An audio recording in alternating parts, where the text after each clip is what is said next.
ഞാൻ പെട്ടെന്ന് ബഹ്റൈനാന്ന് ഓർത്ത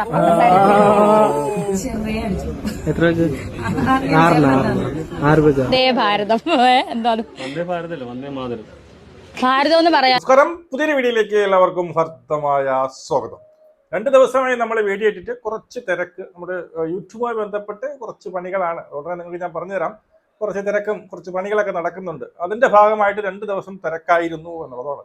അതുകൊണ്ട് തന്നെ ഇന്ന് നമുക്ക് രനാസുനെ നമ്മൾ വീണ്ടും എടുക്കുകയാണ്. സത്യം പറഞ്ഞു കഴിഞ്ഞാൽ ഈ രനാസുനെ ഞാൻ അവോയ്ഡ് ചെയ്ത് വിട്ടിട്ട് നമ്മുടെ ഫ്രണ്ട്സുകളൊക്കെ ചെയ്യുന്നത് ഞാൻ അതിനെ പൂർണ്ണമായിട്ടും അവോയ്ഡ് ചെയ്ത് എത്ര അവോയ്ഡ് ചെയ്തിട്ടും നടക്കുന്നില്ല എന്നുള്ളതാണ്. കാരണം അമ്മാതിരിയാണ് നമ്മുടെ രനാസുന ഇവിടെ കിടന്ന് പൂണ്ട് വിളയാടുന്നത്. നമ്മള് പണ്ടൊക്കെ കേട്ടിട്ട് പഴഞ്ചൊല്ലുണ്ട്, കേട്ടിട്ടുണ്ടോ? അതായത് തൂറാത്തവൾ തൂറുമ്പോൾ തീട്ടം കൊണ്ട് ആറാട്ട് എന്ന് പറഞ്ഞ കേട്ടിട്ടുണ്ടോ? സത്യം പറഞ്ഞാൽ നമ്മൾ മറ്റൊരു രീതിയിൽ പറയാം, അല്പന ഐശ്വര്യം കിട്ടുമ്പോൾ അർദ്ധരാത്രി കുട പിടിക്കുമെന്ന് പറയുന്ന ഒരു പഴഞ്ചൊല്ലുണ്ട്. രനാസുനയുടെ കേസ് പറയുമ്പോൾ ആ ഒരു സ്റ്റാൻഡേർഡ് മാറ്റി വെച്ചിട്ട് എനിക്ക് തോന്നുന്നത് തൂറാത്തവൾ തൂറുമ്പോൾ തീട്ടം കൊണ്ട് ആറാട്ട് എന്ന് പറയാൻ വേണ്ടിയിട്ടാണ് എനിക്ക് തോന്നുന്നത്. ഞാൻ അങ്ങനെ പറയത്തുള്ളൂ എന്നുള്ളതാണ്. ഇപ്പോ സോഷ്യൽ മീഡിയയിൽ നിങ്ങൾ കുറെ കാണുന്നുണ്ട്. എൻ്റെ അമ്മോ, എനിക്ക് വയ്യ, ഇത് ഏത് സാധനം എന്ത് പറയണം എന്ന് ഒരു പിടുത്തമല്ല. എന്തെങ്കിലും ഏതോ മുസ്ലിംസിന്റെ കേസ് പറയുന്നത് ഞാൻ നാളെ തട്ടമിടും മറ്റന്നാൾ തട്ടം ആദ്യം പറയുന്നുണ്ട്, അതൊക്കെ ചുമ്മാ പറയുന്നതാണ്. പിന്നെ പറയുന്നത് വരും ഈ വർഷത്തിൽ ഞാൻ 2 കൊല്ലത്തിന് നിങ്ങൾക്ക് ഞാൻ 2 കൊല്ലം ഞാൻ അവധി തന്നില്ലേ? നിങ്ങൾ വീണ്ടും എന്തിനു ചോദിക്കും? 2 കൊല്ലത്തിന് ഞാൻ കെട്ടും. ഓ, അത് ഇക്കയാണെങ്കിൽ ഇക്ക, കുക്കയാണെങ്കിൽ കുക്കം. കുറേ എണ്ണം തൂക്കിക്കൊണ്ട് കിടപ്പുണ്ട് അവളെ ബാക്കിൽ. വലിയ കഷ്ടം. ഞാനിനി ആദ്യം നമുക്ക് വന്ദേ മാതരം, കർത്താവേ എൻ്റെ നമ്മുടെ ദേശീയ ഗാനത്തെ വരെ നീ മാറ്റിക്കളഞ്ഞല്ലോടി. എന്തായാലും വന്ദേ മാതരത്തിൽ നിന്ന് നമുക്ക് തുടങ്ങാം. അതിനുശേഷം തൂറാത്തവൾ തൂറുന്നത് എങ്ങനെയാണെന്ന് ഞാൻ പറഞ്ഞുതരാം. Okay okay. Jai Hind. Okay, വന്ദേ ഭാരതം. എന്താണ് ഭാരതം എന്ന് പറയാലോ? ആ, ഭാരതം എന്നും പറയാം. ഞാനിപ്പോ വിട്ടോ. അല്ല, അങ്ങനെ പറയാം. വന്ദേ മാതരം എന്നും പറയാം, ഭാരതം എന്നും പറയാം. എന്തോ വന്ദേ ഭാരത്, അതെ, എന്നാലും പറയാം. ഭാരതം എന്ന് പറഞ്ഞാലും നമ്മുടെ ഇന്ത്യ അല്ലേ, അങ്ങനെയും പറയാം. ഓക്കെ, വന്ദേ ഭാരത് എന്ന് പറയാം, വന്ദേ മാതരം. എൻ്റെ പൊന്ന് രനാസുനെ, വന്ദേ മാതരം എന്ന് പറയുന്നത് നമ്മുടെ ദേശീയ ഗാനമാണ്. അതിന് വന്ദേ ഭാരത് എന്ന് പറയാൻ പാടില്ല. മനസ്സിലായോ? വന്ദേ മാതരം എന്ന് പറയുന്നത് എന്താണ്? നമ്മുടെ ദേശീയ ഗാനമാണ്. ജയ് ഹിന്ദ്. ഞാൻ എല്ലാ വീഡിയോയിലും ഏറ്റവും അവസാനം പറയുന്ന ഒരു വാക്കാണ് ജയ് ഹിന്ദ്. ഇത് ചുമ്മാ ഒരു ഈ പറയുന്ന എന്താണ്, ചുമ്മാ പറയുന്ന ഒരു സ്ഥലം, അത് മനസ്സിൽ തട്ടി പറയണം. അതുപോലെ തന്നെ വന്ദേ മാതരം എന്ന് പറയുന്നത് സത്യം പറഞ്ഞാൽ നമ്മുടെ ദേശീയ ഗാനമാണ്. വന്ദേ മാതരത്തിന്റെ അർത്ഥം എന്താണ്? അമ്മയെ വന്ദിക്കുക എന്നുള്ളത്, വണങ്ങുക എന്നുള്ളത്. അമ്മയെന്ന് പറയുമ്പോൾ നമ്മൾ ഉദ്ദേശിക്കുന്നത് നമ്മുടെ രാജ്യം തന്നെയാണ്. വന്ദേ പിന്നീട് ഈ പറയുന്ന ഭാരതം എന്ന് പറഞ്ഞാൽ രാജ്യം തന്നെയാണ്. പക്ഷേ ഇവിടെ അങ്ങനെ മാറ്റി പറയാൻ പാടില്ല. ദേശീയ ഗാനത്തിന് നമുക്ക് തോന്നും പോലെ പറയാൻ പറ്റത്തില്ല. ദേശീയ ഗാനം എന്ന് വെച്ചാൽ സത്യം പറഞ്ഞാൽ ദേശീയ ഗാനം. വന്ദേ ഭാരത് മറ്റേ ട്രെയിന് യാത്ര, വന്ദേ ഭാരത് അതാണ് കേട്ടോ, അതല്ല. ഇത് വന്ദേ മാതരം. വന്ദേ എന്ന് വെച്ചാൽ വന്ദിക്കുക, മാതരം എന്ന് പറഞ്ഞാൽ അമ്മയെ, അറിയല്ലോ, മാതരം, അമ്മയെ വന്ദിക്കുക. ഇവിടെ അമ്മ എന്ന് പറയുന്നത് മറ്റാരുമല്ല, നമ്മുടെ ദേശത്തെയാണ്, നമ്മുടെ രാജ്യത്തെയാണ് എന്നുള്ളത്. അത് നിന്റെ തോന്നിയതുപോലെ ആടാനുള്ള സാധനമല്ല ഇത് എന്നുള്ളത് ആദ്യം മനസ്സിലാക്കുക. ഇവിടെ കാണുമ്പോൾ എനിക്ക് അലൻ ജോസ് പെരേര ഇല്ലേ, സത്യം ഈ രണ്ടുപേരും ഒരേ കാറ്റഗറിയാണ് കേട്ടോ. രണ്ടും ഒരേ കാറ്റഗറി. അലൻ ജോസ് പെരേരയ്ക്ക് കുറച്ച് ഈ ഓട്ടിസം ഉള്ള ഒരു പയ്യനാണ്, അതിപ്പം പറയുന്നുണ്ട്. ഓട്ടിസം ഉള്ളത് അതുകൊണ്ട് അവനിങ്ങനെ അതേ രീതിയിലാണ് ഈ പറയുന്ന രനാസുന. ഈ രണ്ടുപേരും കൂടി ചേർന്ന് കഴിഞ്ഞാൽ ബെസ്റ്റ് ആയിരിക്കും. അവനും ഇതുപോലെയാണ്. ആരെങ്കിലും ഒരാൾ പാട്ട് പാടാൻ ഉടനെ എടുത്തടിച്ചങ്ങ് പാടും. അതുപോലെ തന്നെ രനാസുന എന്തെങ്കിലും ഒരു പാട്ട് പറയും, ഇത് എവിടെന്നല്ലേ, ഞാൻ എന്തോ വലിയ പാട്ടുകാരിയാണ് എന്നുള്ള രീതിയിലാണ് പാടുന്നത്. അതേ ഈ എനിക്കൊന്നും അത് ഞാൻ കുറെ തപ്പി കിട്ടിയില്ല കേട്ടോ. ഇതേ സംഭവം തന്നെ ഈ പറയുന്ന അലൻ ജോസ് പെരേരയും പറഞ്ഞിട്ടുണ്ട്.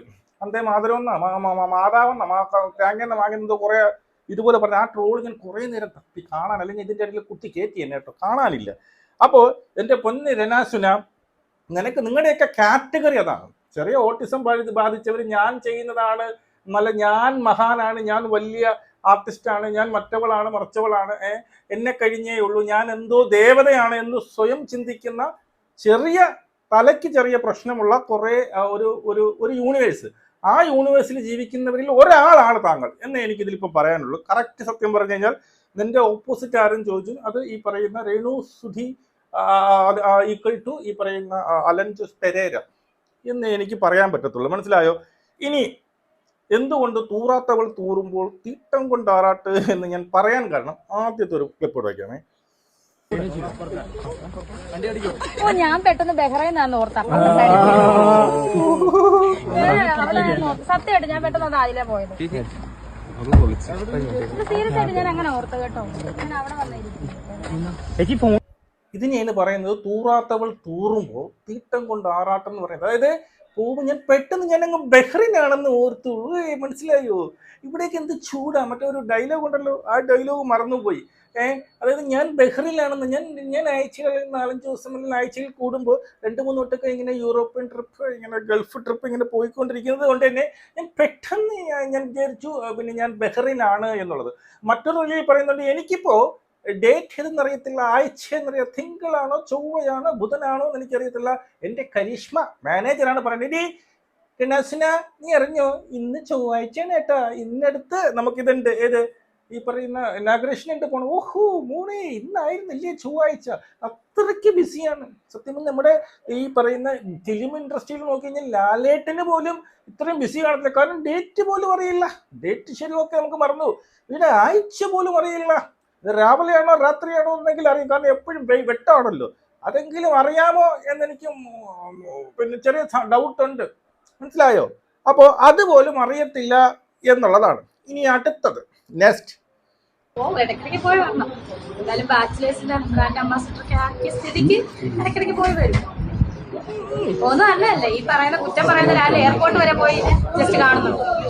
എയർപോർട്ടിൽ ഇത് കാണാൻ പറയും ഇവന്മാരോടൊക്കെ. എന്നെ ഈ പറയുന്നവർക്ക് ജസ്റ്റ് ഇവിടെ നേരെ വണ്ടി പിടിച്ച് നെടുമ്പാശ്ശേരി എയർപോർട്ടിൽ നിന്ന് കാണാൻ പറയും. അതൊക്കെ എന്നെ കുറ്റം പറയാൻ പറയും. രനാസിനെ എയർപോർട്ട് ഉണ്ട്. ഞാൻ നമ്മൾ ഈ പറയുന്ന ഗൾഫിലൊക്കെ പോകുന്നത് നല്ലതല്ല, നമ്മുടെ ഇടയ്ക്കിടയ്ക്ക് പോകുന്നത് നല്ലതല്ല. എന്നെ കുറ്റം പറയുന്നവർക്ക് പോയി എയർപോർട്ട് ഒന്ന് കാണാൻ പറയും. കുറ്റം പറയുന്നവർ ഒരാൾ ഞാനായത് കൊണ്ട് തന്നെ ഞാൻ പറയാം, എനിക്കറിയത്തില്ല എവിടെയാണ് എയർപോർട്ട് എന്ന് പറഞ്ഞു കഴിഞ്ഞാൽ ഞാൻ ഒന്ന് പോയി ജസ്റ്റ് ഒന്ന് നോക്കിയിട്ട് വരാമായിരുന്നു എന്നുള്ളതാണ്. ഇതിന് ഞാൻ മറുപടി പറഞ്ഞ അഹങ്കാരമായി. അതുകൊണ്ട് ഞാൻ പറയുന്നില്ല എന്നേ ഉള്ളൂ. അതുകൊണ്ട് ഞാൻ പറയുന്നില്ല. അത് ഞാൻ വിട്ടു. ആ ഒരു സാധനം ഞാനങ്ങ് വിട്ടു. അത് പറഞ്ഞാൽ ചിലപ്പോൾ അഹങ്കാരം എനിക്ക് കൂടിപ്പോയെന്ന് എനിക്ക് തോന്നുന്നു. അതുകൊണ്ട് ഞാൻ പറയുന്നത് ഇതിനേക്ക് ഇതാണ് ഞാൻ പറയുന്നത്. അല്പന ഐശ്വര്യം കിട്ടിയാൽ അർദ്ധരാത്രി കുട പിടിക്കും എന്ന് പറയുന്നതും തൂറാത്തവൾ തൂറുമ്പോൾ തീട്ടം കൊണ്ട് ആറാട്ടം, ഞാൻ ഇത് എടുത്തിട്ട് പറയുന്നത് അത്രയ്ക്കുള്ള അർഹതയുള്ളൂ അതിന്.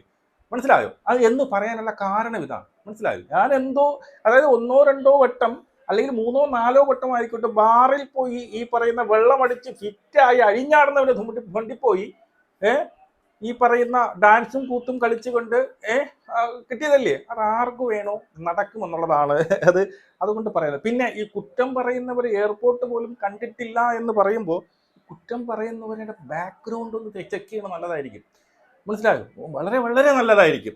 അത് വിട്. പിന്നെ വിവരമില്ലാത്ത 5 പൈസേര ഈ പറയുന്ന എന്തിനാണ് ഒരു ബുദ്ധിയും ഇല്ലാത്ത സാധനത്തിൻ്റെ അടുത്ത് പറഞ്ഞിട്ട് അത് കറക്റ്റ് അലൻ ജോസ് പെരേരയാണ്. അലൻ ജോസ് പെരേര ഇപ്പൊ എവിടെ പോയാലും പാട്ടാണ്. എന്തിന് അമ്പേ വായന്നമ്പേ, ഇത് തന്നെ. ഇത് ഈ പാടല്ലേ പാടിയത്? എന്തോ ആണ്. എവിടെ പോയാലും ഏത് ബാറിൽ പോയാലും ഇരുന്ന് പാടനാണ്. നന്നായി വരട്ടെ. പക്ഷേ അഹങ്കാരം കാണുമ്പോൾ പറഞ്ഞു പോകുന്നു എന്നുള്ളതാണ്. അടുത്ത ഇതൊക്കെ പോയി ഞാൻ ലെവൽ മാറി മാറി മാറി ഇടയ്ക്ക് വെച്ച് ഞാൻ പറഞ്ഞിട്ടുണ്ടായിരുന്നു. അതായത് ഞാൻ എന്ത് ചെയ്തു, ഞാൻ വെള്ളമടിക്കും എന്നൊക്കെ പറഞ്ഞിട്ടുണ്ട്. ഞാൻ വെള്ളമടിക്കാൻ എൻ്റെ മറ്റേ മാജിക് മൂവ്മെന്റ് ആണ് എൻ്റെ ബ്രാൻഡ്. എനിക്ക് പിന്നീട് ഞാൻ ഈ പറയുന്ന റേഷൻ കടയിൽ നിന്ന് റേഷൻ അരിയാണ് വാങ്ങിച്ച് കഴിക്കുന്നത്. എൻ്റെ 5 പൈസയില്ല, ആരും തരാറില്ല, എല്ലാവരും ഗിഫ്റ്റ്. പക്ഷെ ഞാൻ കഴിക്കുന്ന ബ്രാൻഡ് ഏതാണ്?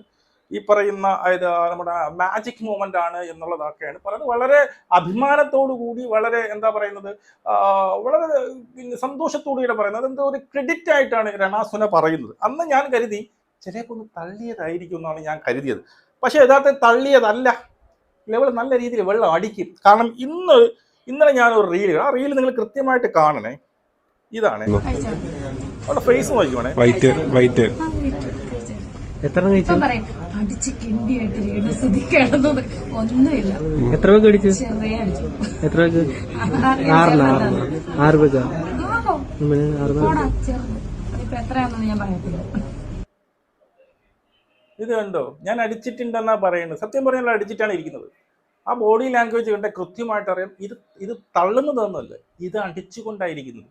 അപ്പോൾ ഇത് ഏത് ലെവലിലേക്ക് ഈ പറയുന്ന പൊക്കി പിടിച്ചോണ്ട് അത് പറയാ, അവൾക്ക് പണമുണ്ടല്ലോ, അടിക്കട്ടെ, നല്ല രീതിയിൽ അടിക്കട്ടെ.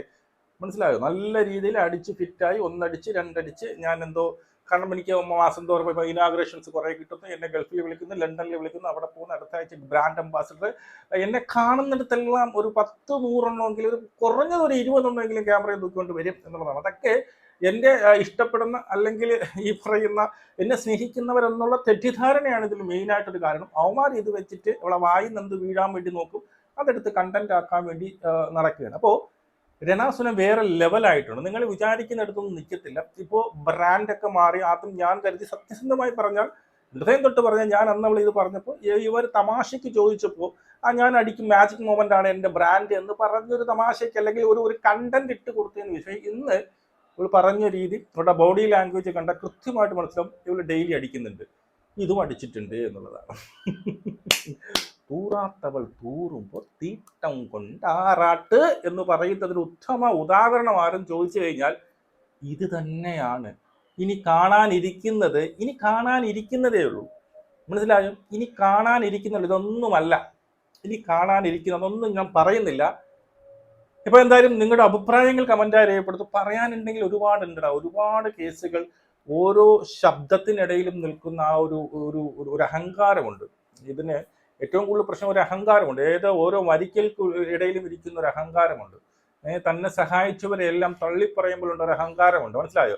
അവരെയൊക്കെ പുച്ഛിച്ച് തള്ളും. നീയൊക്കെ ആരടാ, നീയൊക്കെ അന്ന് നീ പോടാ, ആരുടെ ഇതല്ല എൻ്റെ അപ്പുറം എനിക്ക് ചെയ്യാൻ അറിയാമെന്നുള്ളൊരു അഹങ്കാരമുണ്ട്. കൈനീട്ടി തെണ്ടി വാങ്ങിച്ച സാധനം വാങ്ങിച്ചിട്ട് അവരെ തന്നെ കുറ്റം പറയുന്ന, വിഷപ്പാമ്പ് എന്ന് വിളിക്കുന്ന ആ ഒരു മനസ്സുണ്ടല്ലോ, ആ മനസ്സൊരിക്കലും മാറാൻ പോകുന്നില്ല. തൻ്റെ കൂടെ നിന്നവരാരും ഇന്ന് കൂടെ ഇല്ല എന്നുള്ളത് തന്നെ താങ്കളുടെ സ്വഭാവം എന്താണെന്നുള്ളത് കൃത്യമായിട്ട് വരച്ചു കാണിക്കുന്നു. നമുക്ക് ഇവിടെ കാണാം.